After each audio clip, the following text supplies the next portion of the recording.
ఆశ్రమం, అది గృహస్థాశ్రమం. అంటే అన్ని ఆశ్రమంలో కల్లా ఉత్తమమైనటువంటి ఆశ్రమం ఏది అంటే గృహస్థాశ్రమం.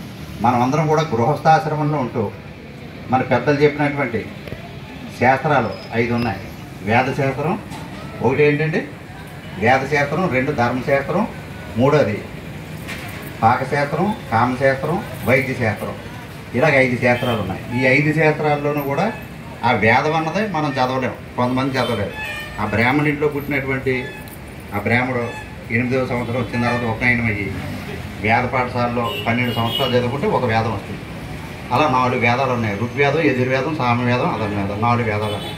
4 వేదాలు చదవాలంటే 12, 48, ఇది ఒక 8 రిటైర్మెంట్ అయిపోతుంది. ఏదో ఒక వేదం 2 వేదాలు చదవగలరు. ఆ వేదం అందరూ చదవలేరు కాబట్టి పెద్దలు మనకి ఏం చేశారంటే ధర్మశాస్త్రం అని చెప్పేసి పెట్టారు. ధర్మశాస్త్రం. ఈ ధర్మశాస్త్రం అన్నది మనం సూర్యోదయం అవ్వకుండా లేవడం, జన్మనిచ్చినటువంటి తల్లిదండ్రుల్ని పూజించడం.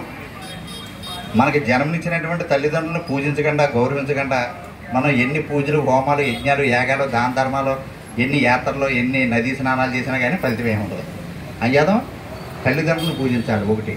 రెండోది ఏంటంటే పెళ్ళి అత్తారింటికి వెళ్ళిన తర్వాత అత్తగారు మామగారిని ఆ తల్లిదండ్రుల స్వరూపంగా చూసి, భావించి, గౌరవించి, పూజించి చేసినట్లయితే మనం ఆధ్యాత్మికంగా ఉన్నత స్థితికి వెళ్తామని ధర్మశాస్త్రం చెప్తాం. మనం అందరం కూడా గృహస్థాశ్రమంలో ఉంటూ గృహస్థ ధర్మాన్ని పాటించుకుంటూ వారానికి ఒక రోజు సత్సంగం అన్నది చేసుకోవాలి. మన వేదం ఎన్నో విషయాలు చెప్పింది. వేదంలో లేని మొత్తం ప్రపంచం మొత్తం మీద ఏదీ లేదు. ఒక